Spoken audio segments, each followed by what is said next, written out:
You know, it was last year that Casey Neistat and Tim Pool got me to check out skateboarding for the first time. And I've long believed that as a human being with a physical body, it behooves me to spend time in the real world getting down with that shit and being a real human being. So my question to you is, what have you done today to get out there in the real world, to engage with the people around you in your direct environment? Because as gamer boys and girls, we can spend all day on our computers and shit posting and memeing it up. But that's not gonna be what's best for you, you know what I mean? So this is what I'm doing. I'm getting into it. Oh shit! Here we go, baby! Day 21 of MIAMAFV 2! Woo! Big Dick is back in town. Bring me the back. Oh my God! Because I'm an idiot. Alright everybody, here's what we're talking about today. You ever see a movie back in the 90s called Point Break? And did you know that there is a remake of it? The original was made in 1991 and the remake was made in 2015. I'm a fan of both, I enjoyed both, but I thought it might be fun to get into which is better. Nobody. Best Guy Ever? Guys, which do you think is better? This irrelevant movie from 1991 or the remake? Fuck you. Now, as to which of the two is better,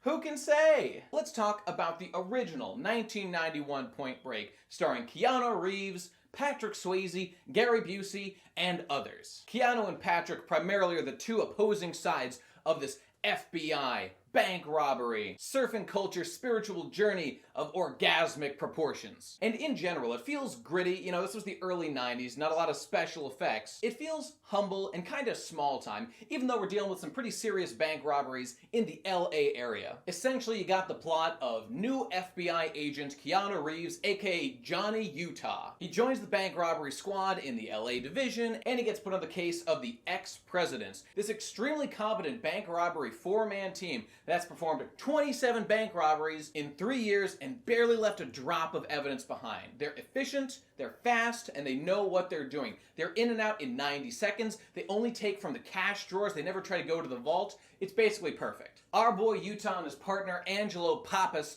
get hot on the trail though when they begin to concoct a theory that the ex-presidents are in fact surfers. And so much of the movie devolves into inserting the regimented FBI stick-in-the-mud kind of asshole that Utah is into surfer culture. And there's a lot of spiritual stuff that comes with it. There's a lot of just good vibes all around. Utah himself was a football star, and so he's got a lot of physical ability that he can apply to the surfing life. Because he has to become a surfer if he wants to do undercover work and investigate which among them are actually the ex-presidents. Now, I love police dramas, and in this case, we get a glimpse into high-level surfing. Although not at first, because one of the things I really enjoy about the movie is watching Keanu Reeves as Johnny slowly get better and better at surfing and raise his own level of thrill-seeking as he tries to compete with the higher-level surfers around him. He meets a contact girl surfer who he viciously lies to about his backstory, saying that his parents had died after looking up her in the database and finding that hers had both fucking died, and so he makes up a story to get ingratiated with her so she'll teach him surfing and get him into the scene, which is pretty fucked up. And in doing so, he meets Bodhi, the spiritual surfer guru who lives fast and dies young because he's all about that free lifestyle. Shenanigans ensue, there's a couple of false flags, but ultimately, indeed, we find out that Bodhi and his crew are the ex-presidents. And Johnny has a moral conundrum because he's gotten to know them. They've taught him about the way of the waves and to get in tune with himself and to feel the energy of the earth beneath his surfboard. There's some legendary moments in this film where Johnny can't bring himself to take down Bodhi when he has the chance.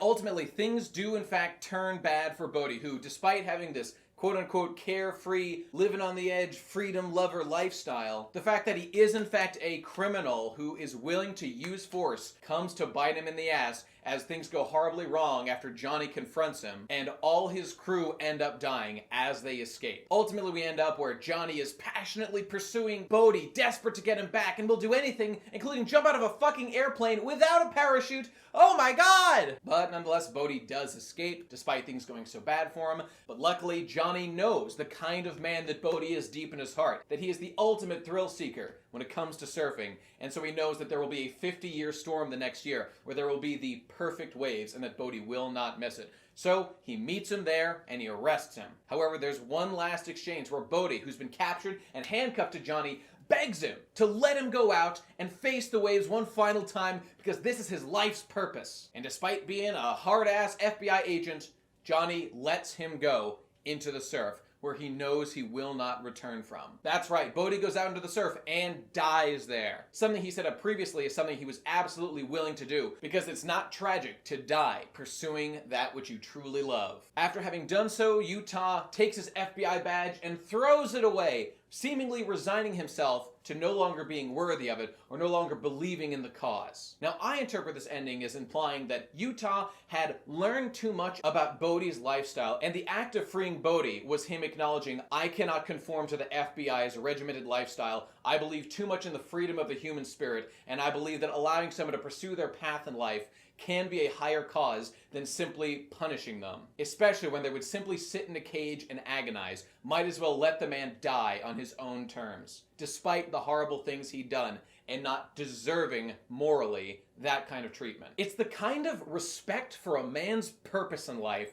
that I just way get into. Because there's several times throughout the movie as Bodhi and Johnny are getting to know each other where Bodhi really touches Johnny's heart and makes him see the world in a brighter way. To appreciate the world that he lives on more than he did the day before, because Johnny was just some fuck from Ohio who played a little football until Bodhi taught him about the waves, man. And that there was more to life than just being a tough FBI boy. With my favorite scene in the movie being the one where Bodhi takes Johnny skydiving, there being a tension where we know that Bodhi knows that Johnny is aware that he is in fact one of the ex-presidents and his whole crew are criminals. But Bodhi doesn't do any funny shit with his chute to try to kill him. They simply go skydiving. And while doing so, Bodhi continues to pass on his sincere love for surfing, and in this case, thrill-seeking in general. It's like in this scene we've leveled up and we're going to the source of pure adrenaline. And the music in the scene is super touching and I absolutely love it. Seeing all these guys in sync and just feeling truly human and part of the world around them, it's a feeling that I feel all too little, being an internet denizen such as I am. How do you like it, Johnny?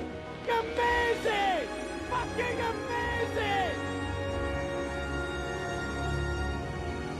In short, I find the movie highly inspiring, and it was a combination of this movie, watching Casey Neistat vlogs, as well as listening to Tim Pool talk about skateboarding that made me want to try skateboarding for the first time a year ago. There were other factors as well, but nonetheless, those were strong ones. And the way that Bodhi describes the ultimate rush of feeling attuned to the earth and feeling alive and part of nature around you, I feel a similar, minor sort of thing when I'm out skateboarding as well. Here's some footage of me doing it. And it just feels great. Being outside, seeing the environment around you, feeling the wind in your face, and anticipating bumps and avoiding danger as you go, it fills me with the kind of feeling I rarely get as a guy who sits at his computer all fucking day, professionally and for fun. And regarding my favorite scene here, I too have been skydiving once, which I did simply for the life experience of doing so. And while I did it in tandem with an instructor and didn't feel exactly the kind of spiritual rush that everybody did in the movie, nonetheless, I really like the message of this movie that there's more to the world than just the clinical, sterile shit that we produce for ourselves. Which is why I watch it all the time, and it's one of my favorite movies. Not to mention I love fucking cop dramas, so it's the perfect meld for me. The ex-presidents are fucking based. Now, Bodhi's philosophy is interesting as well, because later in the movie when they've been found out, there's a meeting of him and his crew when they're talking about what's to be done about Johnny. Do they need to kill him? Do they need to run? What? And Bodhi gives a little speech about how we, the ex-presidents, stand for more than just stealing money to fund our endless summer lifestyle, which is what they do with the money. They follow the tide in and out, they come and go seasonally, and they just live off their robbery. In this scene alone, Bodhi claims that what they're doing has a message to it, that they represent the human spirit still alive in society, not people just trapped in their little metal coffins shipping back and forth to giant corporations to produce profit for them, and that kind of shit. Which makes Bodhi a very interesting character because, largely, I don't really believe this justification. Again, he claims to hate violence, yet he is not only responsible for several deaths, but himself murders an undercover cop in the movie. So Bodhi is really the most interesting character in the story. He's a man of dualities, he's an imperfect, fucked up antagonist. But you cannot doubt his devotion to the craft of surfing, which is what Johnny Utah gets. And at the end, when he confronts him in Australia for the final surfing scene, we can see that the two have rubbed off on each other, showing their character growth with a haircut, classic anime fashion, as Johnny's gotten ragged and unshaven and looks fucked up, and Bodhi has trimmed himself and shaved down a little bit and looks a bit more regimented. I take this as a visual indicator that the two have combined somewhat, and they've learned from each other. And when Bodhi asks Johnny in this scene if, despite coming to capture him, does he still surf? To which Johnny replies, every day.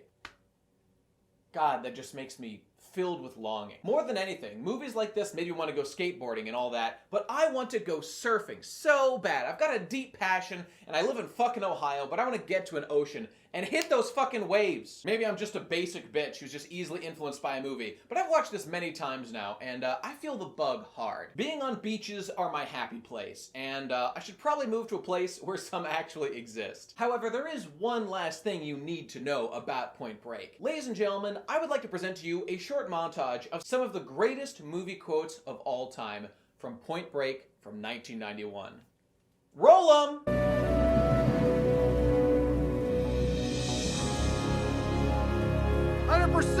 Utah! Good job! Hey, you're a real Blue Flame special, aren't you, son? Young, dumb, and full of cum. I know. It looks parked from a distance. And when they run, they dump the vehicle and they vanish. Like a virgin on prom night. Listen, you snot-nosed little shit! I was taking shrapnel in case sod while you were crapping in your hands and rubbing it on your face! The ex-presidents rip off banks to finance their endless summer. Both parents deceased. Airplane crash. San Diego, 84. Yeah. Definitely. Yes, the surfboard bothers me. Yes, your approach to this whole goddamn case bothers me. And yes, you bother me! Look, Angelo, you think I joined the FBI to learn to surf? This was your lame-o idea in the first place. You gotta back me up on this. Titanium, arsenic. The percentages look right. Here's a match. It's a match. Latigo Beach. Nice Point Break. Felony possession of cocaine, that's good. Felony B&E, 3 months in juvie. Felony assault. Postgraduate work at Chino. Excellent, I'm loving it. You look like you saw a ghost. Forget about it, kid. They're ghosts.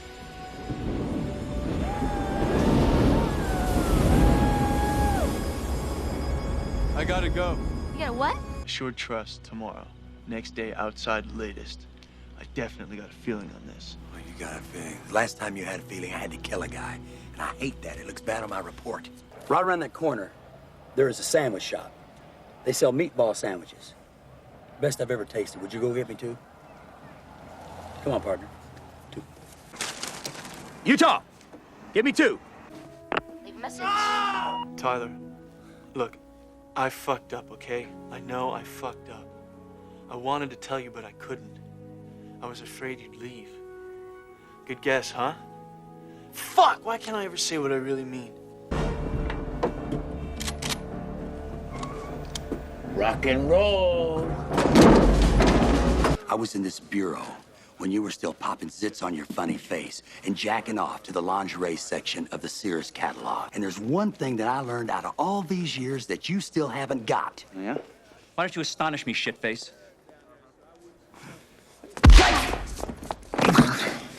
Respect for my elders. Did I forget to mention? This is the campiest movie of all fucking time. Oh my god, I absolutely love it. It's so fucking stupid. So many of the lines and so many of the deliveries from Keanu Reeves as Johnny are absolutely retarded, and I love them so much. I don't know what they were going for exactly. I don't know where Keanu's from, either like California or Hawaii or something, but the way he delivers his lines, it sounds like he's a Californian native, despite Johnny Utah being Ohio born and bred, who then came out to LA to be a fucking FBI agent. What the hell? So I don't know, it kind of makes sense for him like becoming a surfer guy at the end of the movie and whatnot.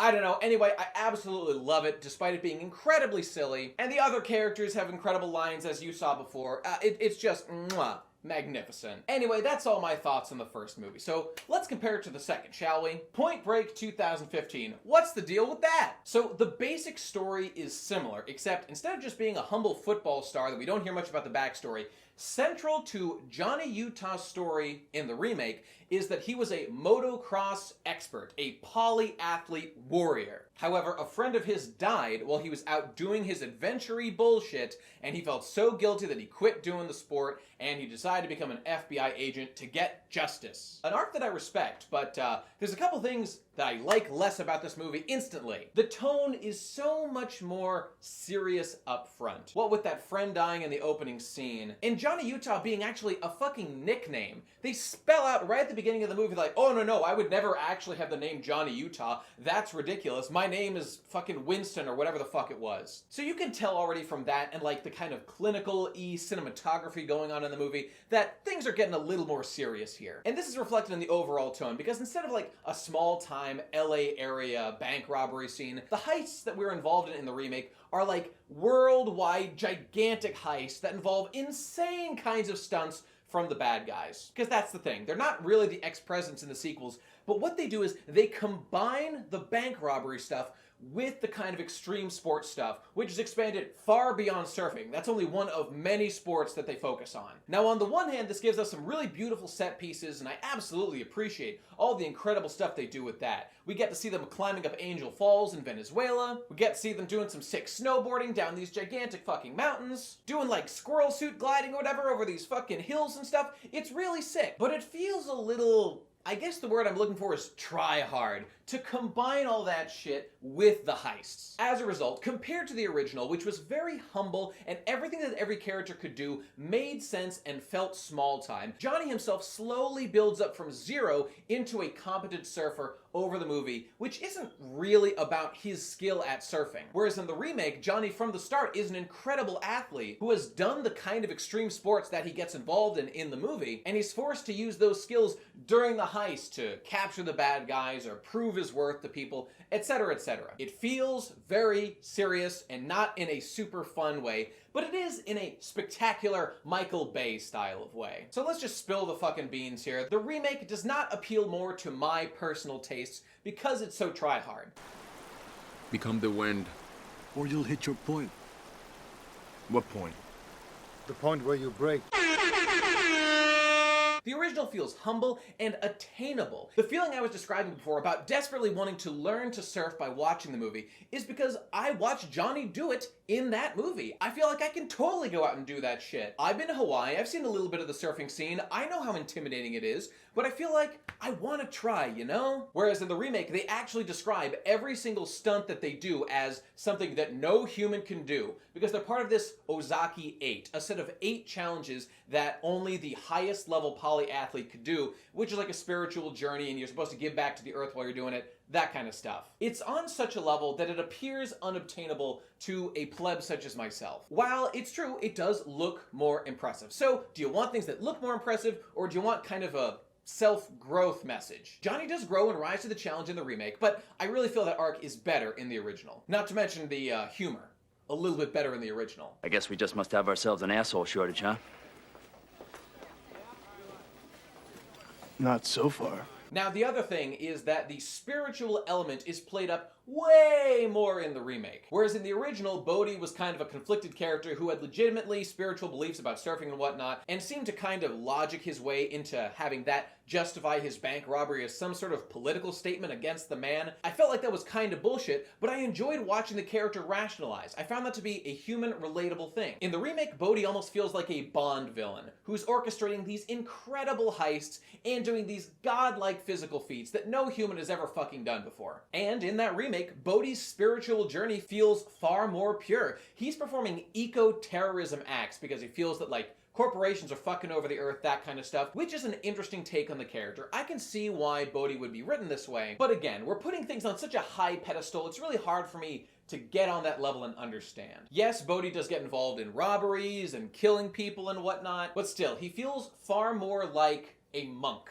than a human like Bodhi in the original. But everything about performing these heists, completing the Ozaki 8, it's all spiritual for him, to be sure, to the core. There is no doubt in my mind. So take your pick as to which of those two you like more. I like the original more. It's funnier in a campy way. Some people might not like that, but I absolutely do. It feels less self-serious, which I always enjoy, and I felt the characters were largely more relatable. Also, the love story in the original is far better than in the remake, which was almost non-existent, but whatever. Fuck, why can't I ever say what I really mean? Let's wrap it up here, ladies and gentlemen. I will see you tomorrow with another episode of MIAMAFV 2. Hey everybody, the deadline for the contest is real close. It's probably already passed by the time you see this. So stay tuned and I will be going through all of the footage and finding the peak creme de la creme who entered the film festival. That'll be one of the videos coming up over the next couple days when I have a little more time to go through it. Have a beautiful day and a wonderful night and a wonderful life, and I'll see you tomorrow. Fuck! Why can't I ever say what I really mean?